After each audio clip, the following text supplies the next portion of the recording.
वन्दे देवम् उमापतिसुरगुरुं वन्दे जगत्कारणं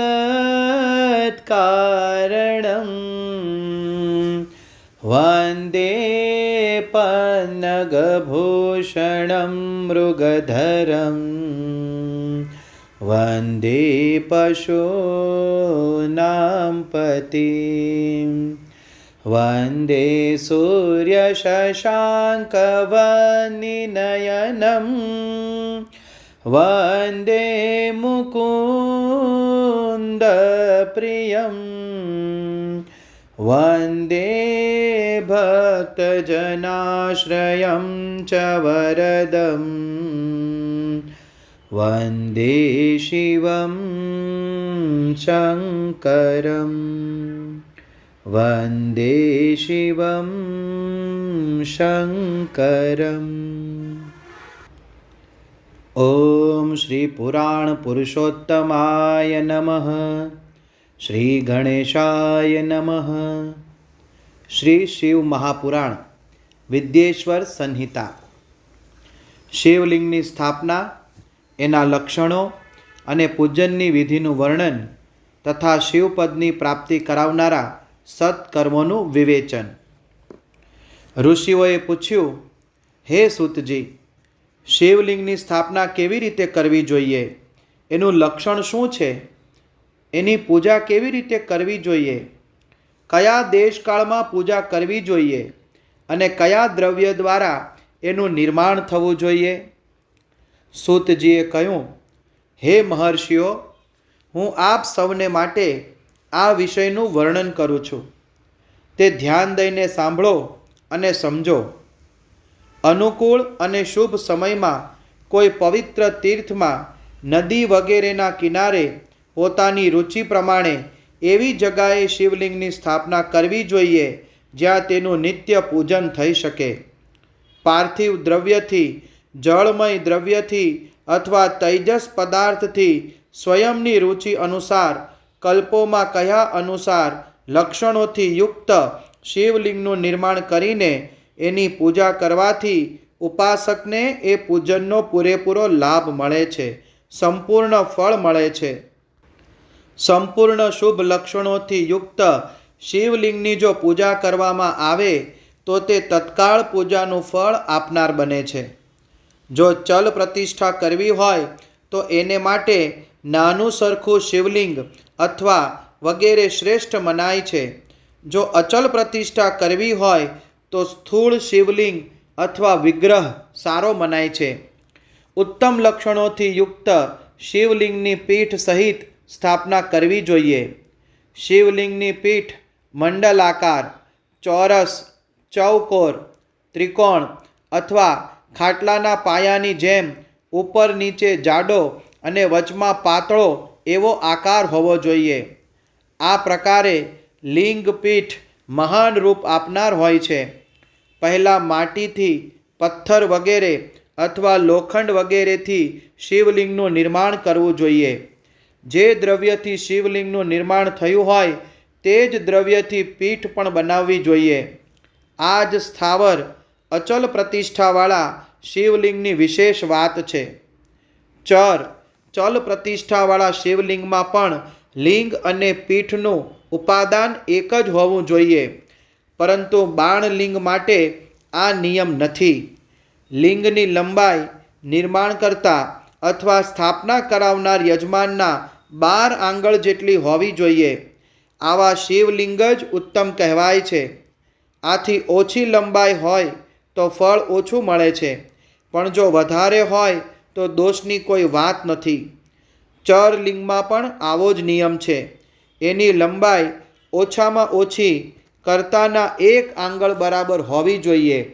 એથી નાની હોય તો ફળ ઓછું મળે છે, પણ વધારે હોય તો દોષની કોઈ વાત નથી। યજમાન માટે જરૂરી છે કે એક વિમાન અથવા દેવાલય બનાવડાવે જે દેવગણોની મૂર્તિઓથી અલંકૃત હોય। એનું ગર્ભગૃહ બહુ જ સુંદર, સુદૃઢ અને તખ્તા જેવું સ્વચ્છ હોવું જોઈએ।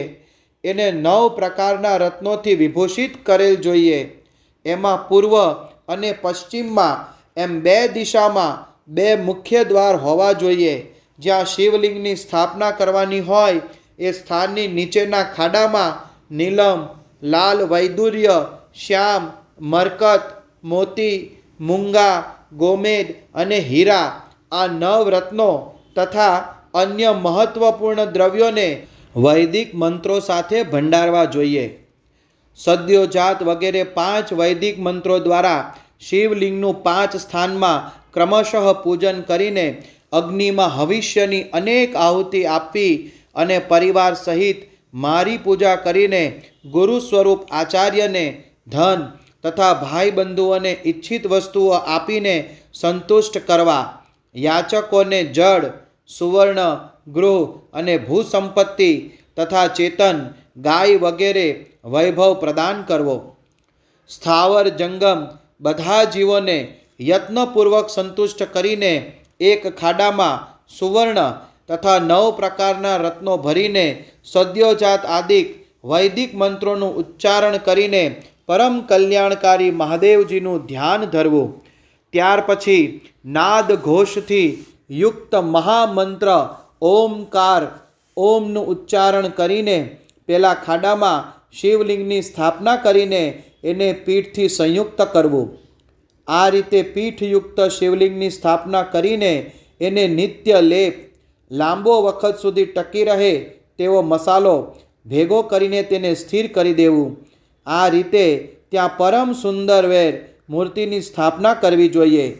સારાંશ એ છે કે ભૂમિ, સંસ્કાર વગેરે બધી વિધિ જે શિવલિંગની પ્રતિષ્ઠા માટે કરી છે તેવી જ વેર મૂર્તિ પ્રતિષ્ઠા માટે પણ સમજવી જોઈએ. ફેર માત્ર એટલો જ છે કે લિંગ પ્રતિષ્ઠા માટે પ્રણવ મંત્રના ઉચ્ચારણનું વિધાન છે, પરંતુ વેર મૂર્તિની પ્રતિષ્ઠા પંચાક્ષર મંત્રથી કરવી જોઈએ. જ્યાં લિંગની પ્રતિષ્ઠા થઈ છે ત્યાં પણ ઉત્સવ માટે બહાર શોભાયાત્રા સવારી કાઢવાના નિમિત્તે વેર મૂર્તિ રાખવી પણ જરૂરી છે. મૂર્તિને બહારથી પણ લઈ શકાય છે. એનું ગ્રહણ ગુરુજનો દ્વારા થવું જોઈએ. બાહ્ય વેર મૂર્તિ લેવા માટે યોગ્ય તે જ છે જે સાધુ પુરુષો દ્વારા પૂજિત હોય. આ પ્રકારે લિંગમાં અને વેરમાં મૂર્તિમાં પણ કરેલી મહાદેવજીની પૂજા શિવપદ પ્રદાન કરનારી હોય છે. સ્થાવર અને જંગમ એમ 2 ભેદથી લિંગ પણ 2 પ્રકારના કયા છે. વૃક્ષ, લતા વગેરેને સ્થાવર લિંગ કહે છે અને કૃમિ, કીટ વગેરેને જંગમ લિંગ કહે છે. સ્થાવર લિંગનું સિંચન દ્વારા સેવા પૂજન કરવું જોઈએ અને જંગમ લિંગને આહાર અને જળ વગેરે આપીને તૃપ્ત કરવા ઉચિત છે. એ સ્થાવર જંગમ જીવોને સુખ પમાડવામાં અનુરક્ત રહેવું એ પણ ભગવાન શિવનું પૂજન છે એવું વિદ્વાન પુરુષો માને છે. આમ ચરાચર જીવોને જ ભગવાન શંકરના પ્રતીક માનીને એમનું પૂજન કરવું જોઈએ. આ રીતે મહાલિંગની સ્થાપના કરીને વિવિધ ઉપચારો દ્વારા એનું પૂજન કરો. પોતાની શક્તિ અનુસાર નિત્ય પૂજા કરવી જોઈએ. દેવાલયની પાસે ધ્વજારોપણ વગેરે કરવું જોઈએ. શિવલિંગ સાક્ષાત શિવનું પદ પ્રદાન કરનારું છે. અથવા ચરલિંગમાં 16 ઉપચારો દ્વારા ષોડશોપચાર દ્વારા યથોચિત ક્રમશઃ પૂજન કરવું જોઈએ. આ પૂજન પણ શિવપદ પ્રદાન કરનારું છે. આવાહન, આસન, અર્ઘ્ય, પાદ્ય, પાદ્યાંગ, આચમન, અભ્યંગ, સ્નાન, વસ્ત્ર અને યજ્ઞોપવિત, ગંધ, પુષ્પ, ધૂપ, દીપ, નૈવેદ્ય, તાંબુલ, સમર્પણ, નિરાજન, આરતી, નમસ્કાર અને વિસર્જન આ 16 ઉપચાર છે. અથવા અર્ઘ્યથી લઈને નૈવેદ્ય સુધી વિધિવત પૂજન કરો. અભિષેક, નૈવેદ્ય, નમસ્કાર અને તર્પણ આ બધું યથાશક્તિ નિત્ય કરો. આ રીતે કરેલું શિવનું પૂજન શિવપદની પ્રાપ્તિ કરાવે છે. અથવા કોઈ મનુષ્ય દ્વારા સ્થાપિત શિવલિંગમાં, ઋષિઓ દ્વારા સ્થાપિત શિવલિંગમાં, દેવતાઓ દ્વારા સ્થાપિત શિવલિંગમાં, સ્વયંભૂ પ્રગટ થયેલ સ્વયંભૂ શિવલિંગમાં તથા પોતાના દ્વારા નૂતન સ્થાપિત કરેલા શિવલિંગમાં પણ ઉપચાર સમર્પણપૂર્વક જેમ બતાવ્યું છે તેમ પૂજન કરવાથી અથવા પૂજન સામગ્રી આપવાથી ઉપરયુક્ત સમગ્ર ફળ પ્રાપ્ત કરી લેવાય છે. ક્રમશઃ પરિક્રમા અને નમસ્કાર કરવાથી પણ શિવલિંગ શિવપદને પ્રાપ્ત કરાવે છે. જો નિયમપૂર્વક શિવલિંગનું દર્શન માત્ર કરવામાં આવે તો પણ એ કલ્યાણપ્રદ છે. માટી, લોટ, ગાયનું છાણ, ફૂલ, કરેણનું પુષ્પ, ફળ, ગોળ, માખણ, ભસ્મ અથવા અન્નથી પણ પોતાની રુચિ અનુસાર શિવલિંગ બનાવીને તદ અનુસાર એનું પૂજન કરવામાં આવે અથવા દરરોજ 10,000 પ્રણવ મંત્રનો જપ કરે અથવા બંને સંધ્યા કાળે એક સહસ્ત્ર પ્રણવનો જપ કર્યા કરવો જોઈએ. આ ક્રમ પણ શિવપદની પ્રાપ્તિ કરાવનારું છે એમ જાણવું. જપ કાળમાં મકારાંત પ્રણવનો ઉચ્ચાર મનની શુદ્ધિ કરનાર હોય છે. સમાધિમાં માનસિક જપનું વિધાન છે તથા અન્ય સર્વ સમયમાં ઉપાંશુ જપ જ કરવો જોઈએ. નાદ અને બિંદુથી યુક્ત ઓમકારના ઉચ્ચારણને વિદ્વાન પુરુષો સમાન પ્રણવ કહે છે. જો દરરોજ આદરપૂર્વક 10,000 પંચાક્ષર મંત્રનો જપ કરવામાં આવે અથવા બંને સંધ્યા સમયે 1,000 જ જપ કરવામાં આવે તો એને શિવપદની પ્રાપ્તિ કરાવનાર સમજવો જોઈએ. બ્રાહ્મણોને માટે આદિમાં પ્રણવથી યુક્ત પંચાક્ષર મંત્ર સારો મનાયો છે. કલશથી સ્નાન, મંત્રની દીક્ષા, માતૃકાળોના ન્યાસ, સત્યથી પવિત્ર અંતઃકરણવાળા બ્રાહ્મણ તથા જ્ઞાની ગુરુ આ સર્વેને ઉત્તમ મનાયા છે. દ્વિજો માટે નમઃ શિવાયનું ઉચ્ચારણ કરવું એવું વિધાન છે. દ્વિજથી ભિન્ન હોય તેમને માટે અંતમાં નમઃ પદના પ્રયોગની વિધિ છે. એટલે શિવાય નમઃ આ મંત્રનું ઉચ્ચારણ કરવું જોઈએ. સ્ત્રીઓ માટે પણ ક્યાંક ક્યાંક વિધિપૂર્વક નમઃ અંત ઉચ્ચારણનું જ વિધાન છે. અર્થાત સ્ત્રીઓએ પણ શિવાય નમઃ નો જ જપ કરવો જોઈએ. કોઈ ઋષિ બ્રાહ્મણની સ્ત્રીઓ માટે નમઃ પૂર્વક શિવાયના જપની અનુમતિ આપે છે. એટલે તેઓ પણ નમઃ શિવાયનો જપ કરે. પંચાક્ષર મંત્રના 5 કરોડ જપ કરીને મનુષ્ય ભગવાન સદાશિવ સમાન થઈ જાય છે. 1, 2, 3 અથવા 4 કરોડ જપ કરવાની ક્રમશઃ બ્રહ્મા, વિષ્ણુ, રુદ્ર તથા મહેશ્વરનું પદ પ્રાપ્ત થાય છે.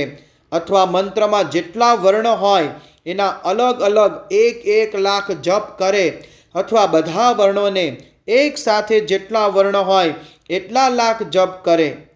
આ પ્રકારના જપને શિવપદની પ્રાપ્તિ કરાવનારા સમજવા જોઈએ.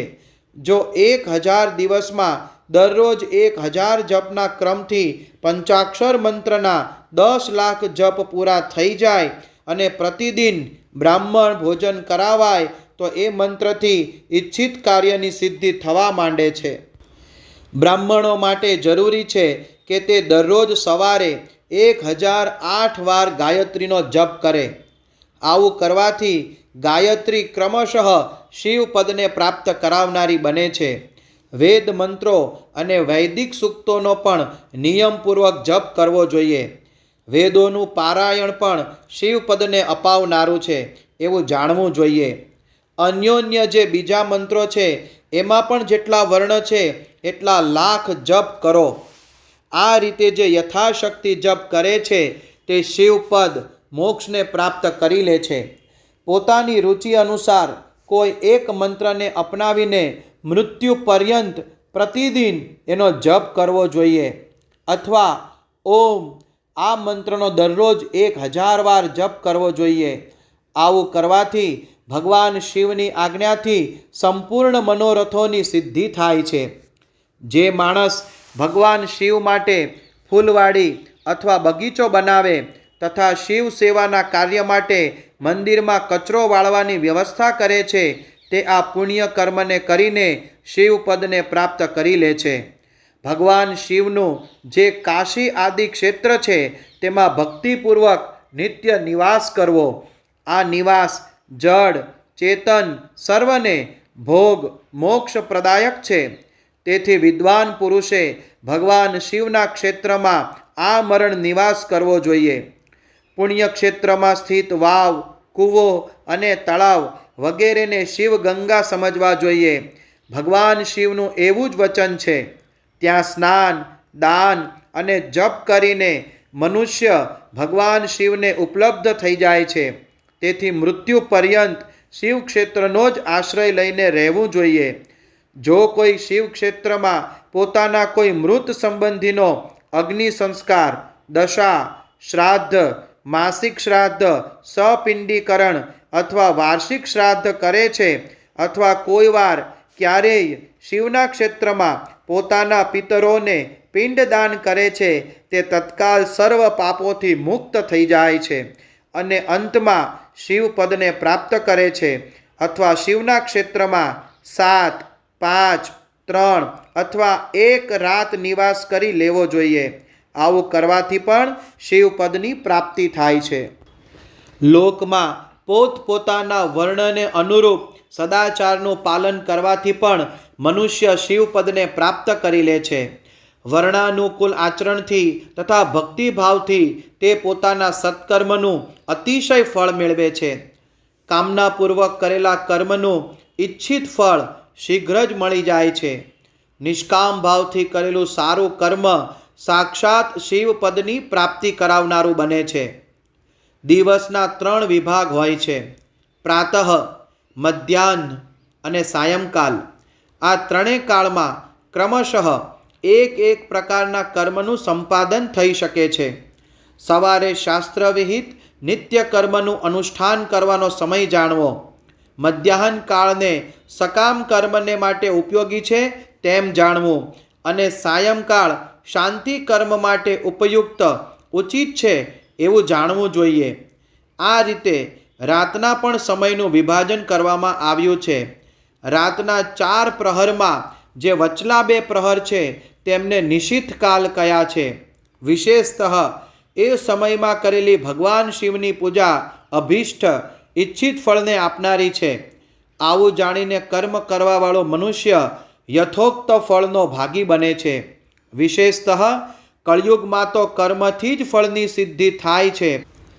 પોતપોતાના અધિકાર અનુસાર ઉપર કયા પ્રમાણે કોઈપણ કર્મ દ્વારા શિવનું આરાધના કરનારો પુરુષ જો સદાચારી હોય અને પાપ ભીરુ હોય તો, પાપથી ડરતો હોય, બીતો હોય તો તેને તે કર્મના પૂરેપૂરા ફળ અવશ્ય પ્રાપ્ત કરી લે છે. ઋષિઓએ કહ્યું, હે સૂતજી, પુણ્યક્ષેત્ર ક્યાં ક્યાં છે, જેમનો આશ્રય લઈને બધા સ્ત્રી પુરુષો શિવપદ પ્રાપ્ત કરી લે એ અમને સંક્ષેપમાં સમજાવો. અધ્યાય 11 સંપૂર્ણ. મોક્ષદાયક પુણ્યક્ષેત્રોનું વર્ણન. કાલ વિશેષમાં વિભિન્ન નદીઓમાં સ્નાનના ઉત્તમ ફળનો નિર્દેશ અને તીર્થોમાં પાપ ન કરવાની ચેતવણી. સૂતજી બોલ્યા, હે વિદ્વાન અને બુદ્ધિશાળી મહર્ષિઓ, મોક્ષદાયક શિવક્ષેત્રોનું વર્ણન સાંભળો. તે પછી હું લોકરક્ષા માટે શિવ સંબંધી આગમોનું વર્ણન કરીશ. પર્વત, વન અને કાનન સાથે આ પૃથ્વીનો વિસ્તાર 50 કરોડ યોજન છે. ભગવાન શિવની આજ્ઞાથી પૃથ્વી સંપૂર્ણ જગતને ધારણ કરીને સ્થિત છે. ભગવાન શિવે ભૂતલ પર વિભિન્ન સ્થાનોમાં ત્યાંના નિવાસીઓને કૃપાપૂર્વક મોક્ષ આપવા માટે શિવ ક્ષેત્રનું નિર્માણ કર્યું છે. કેટલાક ક્ષેત્ર એવા છે જેમને દેવતાઓ તથા ઋષિઓએ પોતાનું નિવાસસ્થાન બનાવીને અનુગૃહિત કર્યા છે. એટલા માટે એ ક્ષેત્રોમાં તીર્થત્વ પ્રગટ થઈ ગયું છે. તથા એવા બીજા પણ ઘણા તીર્થ ક્ષેત્રો છે જે લોકોની રક્ષા માટે સ્વયં પ્રાદુર્ભૂત થયા છે. તીર્થ અને ક્ષેત્રમાં જઈને મનુષ્યએ સદા સ્નાન, દાન અને જપ વગેરે સત્કર્મ કરવા જોઈએ. જો ન કરે તો તે રોગ, દરિદ્રતા તથા મૂંગાપણું વગેરે દોષોનો ભાગી બને છે. જો માણસ આ ભારત વર્ષની અંદર મૃત્યુને પ્રાપ્ત થાય છે તો તે પોતાના પુણ્ય ફળથી બ્રહ્મલોકમાં વાસ કરીને પુણ્યક્ષય પછી પુનઃ મનુષ્ય યોનિમાં જ જન્મ લે છે. પાપી મનુષ્ય પાપ કરીને દુર્ગતિમાં જ પડે છે. હે બ્રાહ્મણો, પુણ્યક્ષેત્રમાં પાપ કર્મ કરવામાં આવે તો તે વધારે દ્રઢ થઈ જાય છે. માટે પુણ્યક્ષેત્રમાં નિવાસ કરતી વખતે સૂક્ષ્મથી સૂક્ષ્મ અથવા થોડું એ પાપ ન કરો. સિંધુ અને શતદ્રુ સતલજ નદીના તટ પર ઘણા પુણ્યક્ષેત્ર છે. સરસ્વતી નદી પરમ પવિત્ર અને 60 મુખવાળી કહેવાય છે, એટલે કે એની 60 ધારાઓ છે. વિદ્વાન પુરુષ સરસ્વતીની એ ધારાના તટ પર નિવાસ કરે તો ક્રમશઃ બ્રહ્મપદને પ્રાપ્ત કરી લે છે. હિમાલય પર્વતથી નીકળેલી પુણ્ય સલીલા ગંગાજી 100 મુખવાળી નદી છે. એના તટ પર કાશી, પ્રયાગ આદિ અનેક પુણ્યક્ષેત્ર છે. ત્યાં જ્યારે સૂર્ય મકર રાશિમાં હોય છે ત્યારે ગંગાની તટભૂમિ પહેલાંથી જ અધિક પ્રશસ્ત અન્ય પુણ્યદાયક થઈ જાય છે.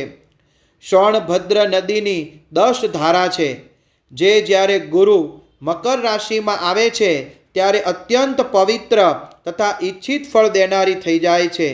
એ વખતે ત્યાં સ્નાન અને ઉપવાસ કરવાથી વિનાયક પદની પ્રાપ્તિ થાય છે. પુણ્ય સલીલા મહાનદી નર્મદાના 24 મુખ છે. એમાં સ્નાન તથા તટ પર નિવાસ કરવાથી મનુષ્યને વૈષ્ણવ પદની પ્રાપ્તિ થાય છે. તમસાના 12 તથા રેવાના 10 મુખ છે. પરમ પુણ્યમયી ગોદાવરીના 21 મુખ બતાવાયા છે. તે બ્રહ્મહત્યા તથા ગોવધના પાપનો નાશ કરનારી છે અને રુદ્રલોકની પ્રાપ્તિ કરાવે છે. કૃષ્ણવેલી નદીનું જળ બહુ પવિત્ર છે. તે નદી સમસ્ત પાપોને નષ્ટ કરનારી છે. એના 18 મુખો કયા છે તથા તે વિષ્ણુલોકનું પ્રદાન કરે છે. તુંગભદ્રાના 10 મુખ છે. તે બ્રહ્મલોકનું પ્રદાન કરે છે. પુણ્ય સલીલા સુવર્ણમુખરી નદીના 9 મુખ કહેવામાં આવ્યા છે. બ્રહ્મલોકથી પાછા ફરેલા જીવ એના તટ ઉપર જ જન્મ લે છે. સરસ્વતી નદી, પંપા સરોવર, કન્યાકુમારી અંતરીય તથા શુભકારક શ્વેત નદી આ બધા પુણ્યક્ષેત્ર છે. આના તટે નિવાસ કરનાર ઇન્દ્રલોકને મેળવે છે. સહ્ય પર્વતથી નીકળેલી મહાનદી કાવેરી પરમ પુણ્યમયી છે. એના 27 મુખો કહેલા છે. તે સંપૂર્ણ ઈચ્છિત પદાર્થોને આપનારી છે. એનો તટ સ્વર્ગલોકની પ્રાપ્તિ કરાવનાર છે તથા બ્રહ્મા અને વિષ્ણુના પદ આપનારી છે. કાવેરીના જે તટ શૈવ ક્ષેત્રમાં આવે છે તે પણ ઈચ્છિત ફળ સહિત શિવલોક પણ આપે છે. નૈમિષારણ્ય તથા બદ્રિકાશ્રમમાં સૂર્ય અને ગુરુ મેષ રાશિમાં આવે ત્યારે જો કોઈ સ્નાન કરે તો એ વખતે ત્યાં કરેલું સ્નાન પૂજન વગેરેને બ્રહ્મલોકની પ્રાપ્તિ કરાવનાર જાણવા. સિંહ અને કર્ક રાશિમાં સૂર્ય સંક્રાંતિ થાય તે વખતે સિંધુ નદીમાં કરેલું સ્નાન તથા કેદાર તીર્થનું જળ પીવાથી અને સ્નાન જ્ઞાનદાયક મનાયું છે. જ્યારે ગુરુ સિંહ રાશિમાં સ્થિત હોય એ સમયે સિંહની સંક્રાંતિથી યુક્ત ભાદરવા માસમાં જો ગોદાવરીના જળમાં સ્નાન કરવામાં આવે તો શિવલોકની પ્રાપ્તિ કરાવનાર થાય છે, એવું પૂર્વકાળમાં સ્વયં ભગવાન શિવે કહ્યું હતું. જ્યારે સૂર્ય અને ગુરુ કન્યા રાશિમાં હોય ત્યારે યમુના નદીમાં અને સોણભદ્રમાં સ્નાન કરો. આ સ્નાનથી ધર્મરાજ તથા ગણેશજીના લોકમાં મહાન ભોગને પ્રાપ્ત થવાય છે, એવી મહર્ષિઓની માન્યતા છે. જ્યારે સૂર્ય અને ગુરુ તુલા રાશિમાં હોય તે સમયે કાવેરી નદીમાં સ્નાન કરવું. આ સ્નાન ભગવાન વિષ્ણુના વચનના મહિમાથી સંપૂર્ણ ઈચ્છિત વસ્તુઓને પ્રાપ્ત કરાવનારું મનાયું છે. જ્યારે સૂર્ય અને ગુરુ વૃશ્ચિક રાશિમાં આવી જાય ત્યારે માગશર અગહનના માસમાં નર્મદામાં સ્નાન કરવાથી શ્રી વિષ્ણુ લોકની પ્રાપ્તિ થાય છે. સૂર્ય અને ગુરુ જ્યારે ધન રાશિમાં હોય ત્યારે સુવર્ણમુખરી નદીમાં કરેલું સ્નાન શિવલોકને પ્રાપ્ત કરાવે છે, એવું બ્રહ્માજીનું વચન છે. જ્યારે સૂર્ય અને ગુરુ મકર રાશિમાં સ્થિત હોય એ માઘ માસમાં ગંગાજીના જળમાં સ્નાન કરવું જોઈએ. બ્રહ્માજીનું કથન છે કે આ સ્નાન શિવલોકની પ્રાપ્તિ કરાવે છે. શિવલોક પછી બ્રહ્મા અને વિષ્ણુના સ્થાનોમાં સુખ ભોગવીને અંતે મનુષ્યને જ્ઞાન પ્રાપ્તિ થઈ જાય છે. માઘ માસમાં તથા સૂર્ય જ્યારે કુંભ રાશિમાં સ્થિત હોય તેવામાં ફાગણ માસમાં ગંગાજીના તટ પર કરેલું શ્રાદ્ધ, પિંડદાન અથવા તિલોદક દાન પિતા અને માતાના પિતા એટલે કે નાના બંને કુળોના પિતરોની અનેક પેઢીઓનું ઉદ્ધારક માનવામાં આવે છે. સૂર્ય અને ગુરુ જ્યારે મીન રાશિમાં સ્થિત હોય ત્યારે કૃષ્ણવેણી નદીમાં કરેલા સ્નાનની ઋષિઓએ પ્રશંસા કરી છે. તે માસમાં પૂર્વોક્ત તીર્થોમાં કરેલા સ્નાન ઇન્દ્રપદની પણ પ્રાપ્તિ કરાવે છે. વિદ્વાન પુરુષ ગંગા અથવા કાવેરી નદીનો આશ્રય લઈને તીર્થવાસ કરે છે. આવું કરવાથી તત્કાળ કરેલા પાપોનો નિશ્ચય જ નાશ થઈ જાય છે. રુદ્રલોક અપાવનારા ઘણા ક્ષેત્ર છે. તામ્રપર્ણી અને વેગવતી આ બંને નદીઓ બ્રહ્મલોકની પ્રાપ્તિરૂપ ફળ આપનારી છે. આ બંને નદીના તટ ઉપર કેટલાય સ્વર્ગદાયક ક્ષેત્રો છે. આ બંને નદીઓની વચ્ચે બહુ પુણ્યપ્રદ ક્ષેત્ર છે. ત્યાં નિવાસ કરનાર વિદ્વાન પુરુષ એવા જ ફળને પામે છે. સદાચાર, ઉત્તમ વૃત્તિ તથા સદભાવના સહિત મનમાં દયાભાવ રાખીને વિદ્વાન પુરુષોએ તીર્થમાં નિવાસ કરવો જોઈએ. આવું ન કરે તો એનું ફળ મળે નહીં. પુણ્યક્ષેત્રમાં કરેલું થોડું પણ પુણ્ય અનેક પ્રકારે વૃદ્ધિને પ્રાપ્ત થાય છે તથા પુણ્યક્ષેત્રમાં કરેલું નાનું સરખું પાપ પણ મહાન બની જતું હોય છે. જો પુણ્યક્ષેત્રમાં રહીને જીવન વ્યતીત કરવાનો નિશ્ચય હોય તો એ પુણ્ય સંકલ્પથી એના પહેલાંના બધા પાપ તત્કાળ નષ્ટ થઈ જશે. કેમ કે પુણ્યને ઐશ્વર્યદાયક કહ્યું છે. હે બ્રાહ્મણો, તીર્થવાસ જનિત પુણ્ય કાયિક, વાચિક અને માનસિક બધા પાપનો નાશ કરી દે છે. તીર્થક્ષેત્રમાં કરેલું માનસિક પાપ વજ્રલેપ થઈ જાય છે. એ કેટલાય કલ્પો સુધી પીછો છોડતું નથી.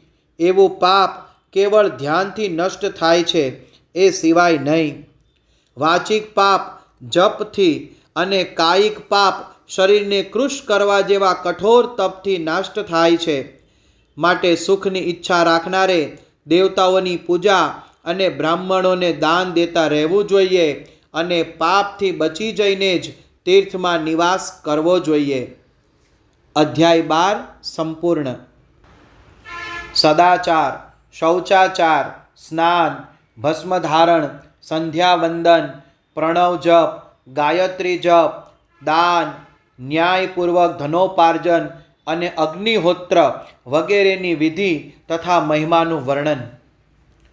ઋષિઓએ કહ્યું, હે સૂતજી, હવે આપ અમને શીઘ્ર જ એ સદાચાર અંગે જણાવો જેથી વિદ્વાન પુરુષો પુણ્ય લોકો પર વિજય પ્રાપ્ત કરે છે.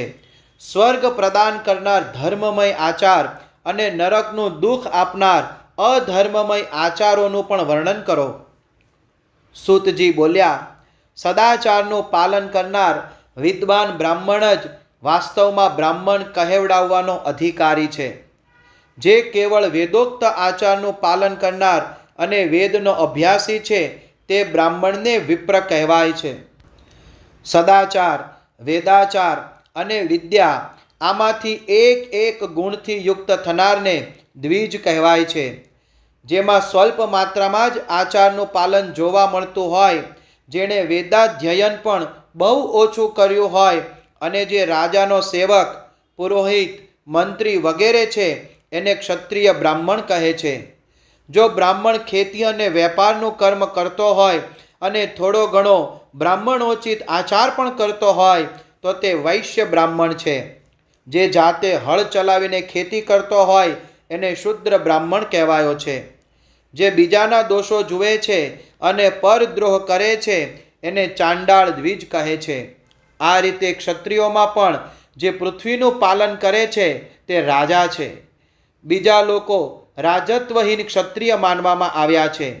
વૈશ્યોમાં પણ જે ધાન્ય, અનાજ વગેરે વસ્તુઓનો ક્રમ વિક્રય ખરીદ વેચાણ કરે છે તેને વૈશ્ય કહે છે, બીજાઓને વણિક કહે છે. જે બ્રાહ્મણ, ક્ષત્રિય અને વૈશ્યોની સેવામાં રત હોય તેને જ વાસ્તવમાં શૂદ્ર કહે છે. જે શૂદ્ર હળ ચલાવવાનું કામ કરે છે તેને વૃષભ સમજવો જોઈએ. સેવા, શિલ્પ અને કર્ષણથી ભિન્ન વૃત્તિનો આશ્રય લેનાર શૂદ્રને દસ્યુ કહેવાય છે.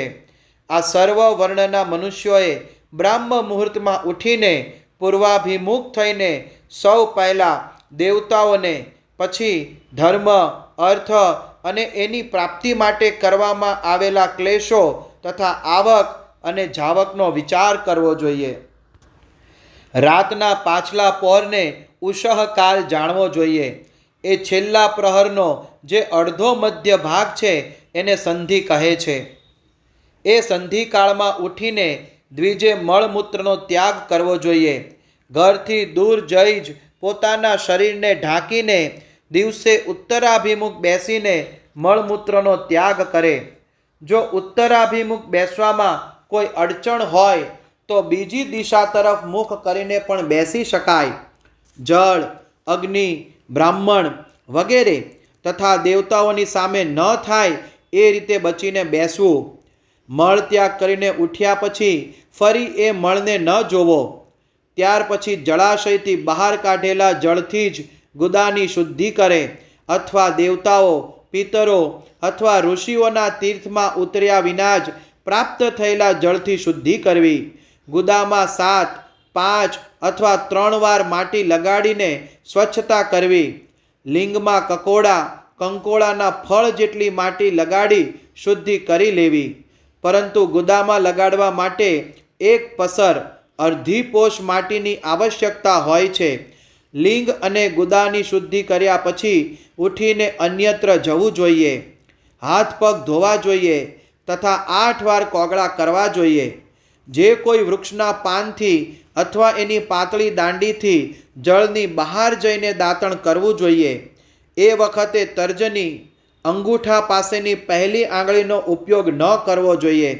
આ દાંતણની વિધિ છે. ત્યાર પછી જળ સંબંધી દેવતાઓને નમસ્કાર કરીને મંત્ર પાઠ કરતાં કરતાં જળાશયમાં સ્નાન કરવું જોઈએ. જો ગળા સુધી અથવા કેડ સુધી પાણીમાં ઊભા રહેવાની શક્તિ ન હોય તો ઘૂંટણ સુધી જળમાં ઊભા રહીને પોતા પર જળ છાંટવું જોઈએ અને મંત્રોના ઉચ્ચારણ સાથે સ્નાન કાર્ય પૂરું કરવું જોઈએ. વિદ્વાન પુરુષો ત્યાં તીર્થ જળથી દેવતા વગેરેનું સ્નાનાંગ તર્પણ પણ કરી લેવું જોઈએ. આટલું કર્યા પછી સફેદ વસ્ત્ર, ધોયેલું વસ્ત્ર લઈને 5 કચ્છ ઘડીઓ વાળીને એને ધારણ કરવું જોઈએ. સાથે જ કોઈ ઉત્તરીય પણ ધારણ કરવું, કેમ કે સંધ્યાવંદન વગેરે કર્મોમાં એની જરૂર પડે છે. નદી વગેરે તીર્થોમાં સ્નાન સંબંધી કાઢેલા કપડાં ત્યાં ન ધોવા જોઈએ. સ્નાન કર્યા પછી વિદ્વાન પુરુષ એ ભીના વસ્ત્રને કૂવો, વાવ અથવા ઘેર લઈ જઈને ત્યાં પથ્થર, પાયો વગેરેનો ઉપયોગ કરીને જળમાં અથવા સ્થળમાં સારી ધોઈને તે વસ્ત્રને નીચોવી નાખવું. હે દ્વિજો, વસ્ત્રને નીચોવવાથી જે પાણી પડે છે તે એક શ્રેણીના પિતરોની તૃપ્તિ માટે હોય છે. ત્યાર પછી જાબાલી ઉપનિષદમાં દર્શાવ્યું છે તે પ્રમાણે અગ્નિરીતિ મંત્રથી ભસ્મ લઈને એ દ્વારા ત્રિપુંડ્ર કરવું. આ વિધિનું પાલન ન થાય અને એ પૂર્વે જ જો જળમાં ભસ્મ પડી જાય તો જેનાથી ભસ્મ પડી જાય તે નરકમાં જાય છે. આપોહિષ્ટા ઇત્યાદિ મંત્રથી પાપ શાંતિ માટે માથા પર જળ છાંટવું અને યસ્ય ક્ષયાય આ મંત્ર ભણીને પગ પર જળ છાંટવું. આને સંધિ પ્રોક્ષણ કહે છે. આપોહિષ્ઠા ઇત્યાદિ મંત્રમાં 3 ઋચા છે. પ્રત્યેક ઋચામાં ગાયત્રી છંદના 3 ચરણ છે. એમાંથી પ્રથમ ઋચાના 3 ચરણોનો પાઠ કરતાં કરતાં ક્રમશઃ પગ, મસ્તક અને હૃદય પર જળ છાંટવું. બીજી ઋચાના 3 ચરણનો પાઠ કરીને ક્રમશઃ મસ્તક, હૃદય અને પગ પર જળ છાંટવું અને ત્રીજી ઋચાના 3 ચરણોનો પાઠ કરીને ક્રમશઃ હૃદય, પગ અને મસ્તકનું જળથી પ્રોક્ષણ કરવું. આને વિદ્વાન પુરુષ મંત્ર સ્નાન માને છે. કોઈ અપવિત્ર વસ્તુનો થોડોય સ્પર્શ થઈ જાય તો પોતાનું સ્વાસ્થ્ય ઠીક ન હોય તો રાજા અને રાષ્ટ્ર પર ભય પેદા થયો હોય તો પ્રવાસ મુસાફરીમાં પાણી ન મળે તો એના જેવી કોઈ વિવશતા આવી જાય તો મંત્ર સ્નાન કરવું જોઈએ. પ્રાતઃકાળે સૂર્યશ્ચમાં મન્યુશ્ચ ઇત્યાદિ સૂર્યાનુવાકથી તથા સાયંકાળે અગ્નિશ્ચમાં મન્યુશ્ચ ઇત્યાદિ અગ્નિ સંબંધી અનુવાકથી જળનું આચમન કરીને ફરીથી જળથી પોતાના અંગોનું પ્રોક્ષણ કરવું જોઈએ. મધ્યાહન કાળમાં પણ આપઃ પુનંતુ એ મંત્રથી આચમન કરીને પૂર્વવત પ્રોક્ષણ અથવા માર્જન કરવું જોઈએ. પ્રાતઃકાળની સંધ્યા ઉપાસનામાં ગાયત્રી મંત્રનો જપ કરીને 3 વાર ઉપરની તરફ સૂર્યદેવને અર્ઘ્ય આપવો જોઈએ. હે બ્રાહ્મણો, મધ્યાહન કાળમાં ગાયત્રી મંત્રના ઉચ્ચારણપૂર્વક સૂર્યને એક જ અર્ઘ્ય આપવો જોઈએ. તે પછી સાયંકાળ થયે પશ્ચિમની બાજુ મુખ કરીને બેસી જાઓ અને પૃથ્વી પર જ અર્ઘ્ય આપો, ઉપરની તરફ નહીં. પ્રાતઃકાળ અને મધ્યાહનના સમયમાં અંજલિમાં અર્ઘ્ય જળ લઈને આંગળીઓ તરફથી સૂર્યદેવને માટે અર્ઘ્ય આપો. તે પછી આંગળીઓના છિદ્રોથી ઢળતું રાખીને સૂર્યને જોવો જોઈએ તથા એમને માટે જાતે પ્રદક્ષિણા કરીને શુદ્ધ આચમન કરે. સાયંકાળમાં સૂર્યાસ્તથી પહેલાં 2 ઘડીમાં કરેલી સંધ્યા નિષ્ફળ હોય છે, કેમ કે તે સાયં સંધ્યાનો સમય નથી. યોગ્ય સમયે જ સંધ્યા કરવી જોઈએ એવી શાસ્ત્રની આજ્ઞા છે. જો સંધ્યા ઉપાસના કર્યા વિના જ દિવસ વીતી જાય તો પ્રત્યેક સમય માટે ક્રમશઃ પ્રાયશ્ચિત્ત કરવું જોઈએ.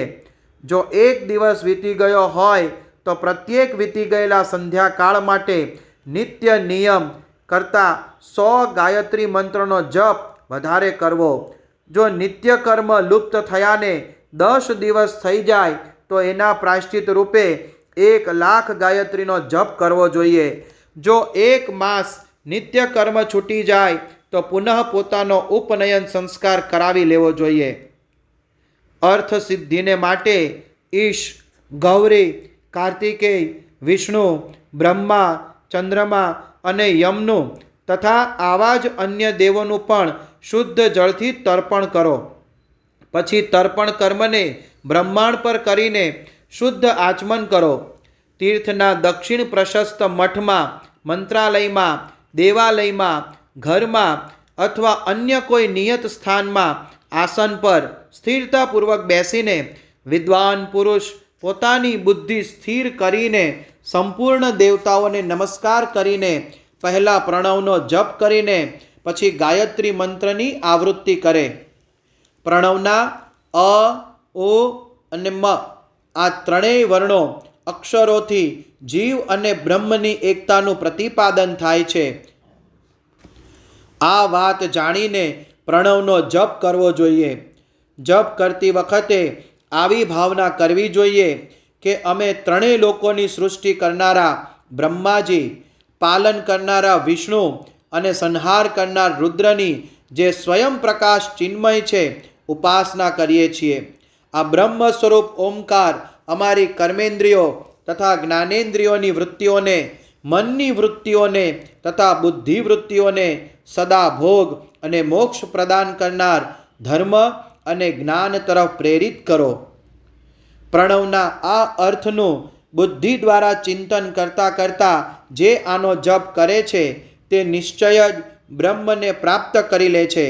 અથવા અર્થાનુસંધાન વગર પણ પ્રણવનો નિત્ય જપ કરવો જોઈએ. આનાથી બ્રાહ્મણત્વની પૂર્તિ થાય છે. બ્રાહ્મણત્વની પૂર્તિ માટે શ્રેષ્ઠ બ્રાહ્મણે 1000 ગાયત્રી મંત્રનો જપ કરવો જોઈએ. મધ્યાહન કાળમાં 100 વાર અને સાયંકાળમાં 28 વાર જપની વિધિ છે. અન્ય વર્ણના લોકો એટલે કે ક્ષત્રિય અને વૈશ્ય 3 સંધ્યાઓને સમયે યથાસાધ્ય ગાયત્રી જપ કરવા જોઈએ. શરીરની અંદર મૂલાધાર, સ્વાધિષ્ઠાન, મણિપુર, અનાહત, આજ્ઞા અને સહસ્ત્રાર એ 6 ચક્રો છે. એમાં મૂલાધારથી માંડીને સહસ્ત્રાર સુધી 6 સ્થાનોમાં ક્રમશઃ વિદ્યેશ્વર, બ્રહ્મા, વિષ્ણુ, ઈશ, જીવાત્મા અને પરમેશ્વર સ્થિત છે. આ સર્વમાં બ્રહ્મ બુદ્ધિ કરીને એમની એકતાનો નિશ્ચય કરો અને તે બ્રહ્મ હું છું એવી ભાવનાપૂર્વક પ્રત્યેક શ્વાસની સાથે સો અહમનો જપ કરો. એ જ વિદ્યેશ્વર વગેરેની બ્રહ્મરંધ્ર વગેરેમાં અને શરીરથી બહાર પણ ભાવના કરો. પ્રકૃતિના વિકારભૂત મહત્તત્વથી લઈને પંચભૂત પર્યંત તત્વોથી બનેલું જે આ શરીર છે એવા હજારો શરીરોના એક એક અજપા ગાયત્રીના જપથી એક એકનો ક્રમથી અતિક્રમણ કરીને જીવને ધીરે ધીરે પરમાત્મા સાથે સંયુક્ત કરો. આ જપનું તત્વ બતાવાયું છે. 100 અથવા 28 મંત્રોના જપથી એટલા જ શરીરોનું અતિક્રમણ થાય છે. આ રીતે જે મંત્રોના જપ છે એને આદિક્રમથી વાસ્તવિક જપ જાણવા જોઈએ. 1000 વાર કરેલો જપ બ્રહ્મલોકની પ્રાપ્તિ કરાવે છે એવું જાણવું જોઈએ. 100 વાર કરેલો જપ ઇન્દ્રપદની પ્રાપ્તિ કરાવનાર મનાયો છે. બ્રાહ્મણેતર પુરુષ આત્મરક્ષાને માટે જે સ્વલ્પ માત્રામાં જપ કરે છે તે બ્રાહ્મણ કુળમાં જન્મ લે છે. પ્રતિદિન સૂર્યોપસ્થાન કરીને ઉપરયુક્ત રૂપે જપનું અનુષ્ઠાન કરવું જોઈએ. 12 લાખ ગાયત્રીનો જપ કરનારો પુરુષ પૂર્ણ રૂપે બ્રાહ્મણ કહેવાયો છે. જે બ્રાહ્મણે 1 લાખ ગાયત્રીનો પણ જપ ન કર્યો હોય એને વૈદિક કાર્યમાં ન લગાવાય. 17 વર્ષની અવસ્થા સુધી નિયમ પાલનપૂર્વક કાર્ય કરે, ત્યાર પછી ગૃહત્યાગ કરીને સંન્યાસ લઈ લે. પરિવ્રાજક અથવા સંન્યાસી પુરુષ નિત્ય પ્રાતઃકાળ 12,000 પ્રણવનો જપ કરે. જો એક દિવસ આ નિયમનું ઉલ્લંઘન થઈ જાય તો બીજે દિવસે બદલામાં એટલા મંત્ર વધારે અધિક જપમાં લેવા અને સદા આ પ્રકારે જપને ચલાવવાનો પ્રયત્ન કરવો જોઈએ. જો ક્રમશઃ 1 માસ સુધીનું ઉલ્લંઘન થઈ જાય તો 1.5 લાખ જપ કરીને એનું પ્રાયશ્ચિત કરવું જોઈએ. આનાથી પણ વધારે સમયનું ઉલ્લંઘન થઈ જાય તો પુનઃ નવેસરથી ગુરુ પાસે નિયમ ગ્રહણ કરો. આવું કરવાથી દોષોની શાંતિ થઈ જાય છે. ન કરે તો રવરવ નરકમાં જાય છે. જે સકામ ભાવનાથી યુક્ત ગૃહસ્થ બ્રાહ્મણ છે એણે જ ધર્મ તથા અર્થ માટે પુરુષાર્થ કરવો જોઈએ. મુમુક્ષુ બ્રાહ્મણે તો સદા જ્ઞાનનો જ અભ્યાસ કરવો જોઈએ. ધર્મથી અર્થની પ્રાપ્તિ થાય છે અને અર્થથી ભોગ સુલભ થાય છે. પછી એ ભોગથી વૈરાગ્યની સંભાવના થાય છે. ધર્મપૂર્વક ઉપાર્જિત ધનથી જે ભોગ પ્રાપ્ત થાય છે એનાથી એને એક દિવસ વૈરાગ્યનો ઉદય જરૂર થાય છે. ધર્મથી વિપરીત અધર્મથી ઉપાર્જિત કરેલું ધન અને તે દ્વારા મળતો ભોગ વિષયો તરફ આસક્તિ ઉત્પન્ન કરે છે. મનુષ્ય ધર્મથી ધન પ્રાપ્ત કરે છે. તપસ્યાથી એને દિવ્ય રૂપની પ્રાપ્તિ થાય છે. કામનાઓનો ત્યાગ કરનાર પુરુષનું અંતઃકરણ શુદ્ધ થાય છે. એ શુદ્ધિથી જ્ઞાનનો ઉદય થાય છે, એમાં સંશય નથી. સત્યયુગ વગેરેમાં તપની જ પ્રશંસા થઈ છે, પરંતુ કલિયુગમાં દ્રવ્ય સાધ્ય ધર્મ, દાન વગેરે ઉત્તમ માનવામાં આવ્યું છે. સત્યયુગમાં ધ્યાનથી, ત્રેતામાં તપસ્યાથી અને દ્વાપરમાં યજ્ઞ કરવાથી જ્ઞાનની સિદ્ધિ થાય છે, પરંતુ કળિયુગમાં મૂર્તિ પ્રતિમા, ભગવદ વિગ્રહની પૂજાથી જ્ઞાન લાભ થાય છે. અધર્મ હિંસા દુઃખરૂપ છે અને ધર્મ સુખરૂપ છે. અધર્મથી મનુષ્ય દુઃખી થાય છે, ધર્મથી મનુષ્ય સુખ અને અભ્યુદયને પામે છે. દુરાચારથી દુઃખી બને છે, સદાચારથી સુખી બને છે. માટે ભોગ અને મોક્ષની સિદ્ધિ અર્થે ધર્મનું ઉપાર્જન કરવું જોઈએ. જેના ઘરમાં ઓછામાં ઓછા 4 મનુષ્ય હોય એવા કુટુંબી બ્રાહ્મણને જે 100 વર્ષો સુધી આજીવિકા જીવન નિર્વાહની સામગ્રી આપે છે એને માટે તે દાન બ્રહ્મલોકની પ્રાપ્તિ કરાવી આપે છે. 1000 ચાંદ્રાયણ વ્રતનું અનુષ્ઠાન બ્રહ્મલોકદાયક મનાયું છે. જે ક્ષત્રિય 1000 પરિવારને જીવિકા અને રહેઠાણ આપે છે એનું એક કર્મ એને ઇન્દ્રલોકની પ્રાપ્તિ કરાવનારું થાય છે. હજારેક પરિવારને આપેલું આશ્રયદાન બ્રહ્મલોકની પ્રાપ્તિ કરાવે છે. દાતા પુરુષ જે દેવતાને સામે રાખીને દાન આપે છે, એટલે કે દાન દ્વારા જે દેવતાને પ્રસન્ન કરવાની ઈચ્છા હોય એ જ લોકને પ્રાપ્ત થાય છે. આ વાત વેદવેત્તા પુરુષ સારી રીતે જાણે છે. ધનહીન પુરુષે સદા તપસ્યાનું ઉપાર્જન કરવું, કેમ કે તપસ્યા અને તીર્થ સેવનથી અક્ષય સુખ પ્રાપ્ત કરીને મનુષ્ય એનો ભોગ કરે છે. હવે હું ન્યાયપૂર્વક ધનના ઉપાર્જનની વિધિ બતાવું છું. બ્રાહ્મણે સદા સાવધાન રહીને વિશુદ્ધ પ્રતિગ્રહ, દાન ગ્રહણ તથા યાજન યજ્ઞ કરાવવાથી ધન મેળવવું જોઈએ. એણે દીનતા ન બતાવવી જોઈએ. અત્યંત ક્લેશદાયક કર્મ પણ ન કરવું. ક્ષત્રિય બાહુબલથી ધન મેળવે અને વૈશ્ય તથા ગોરક્ષાથી ધન મેળવે. ન્યાયોપાર્જિત ધનનું દાન કરવાથી દાતાને જ્ઞાન સિદ્ધિ પ્રાપ્ત થાય છે. જ્ઞાન સિદ્ધિ દ્વારા બધા પુરુષોને ગુરુકૃપા મોક્ષ સિદ્ધિ સુલભ થઈ જાય છે. મોક્ષ સ્વરૂપની સિદ્ધિ બ્રહ્મ રૂપે સ્થિતિ પ્રાપ્ત થાય છે, જેથી મુક્ત પુરુષ પરમાનંદનો અનુભવ કરે છે. ગૃહસ્થ પુરુષે ધન ધાન્ય આદિ સર્વ વસ્તુનું દાન કરવું જોઈએ. એણે તરસ મટાડવા જળનું અને ભૂખ મટાડવા અન્નનું દાન કરવું જોઈએ. ક્ષુધા તૃષાદિ રોગોનું નિવારણ અન્ન જલ દાન છે.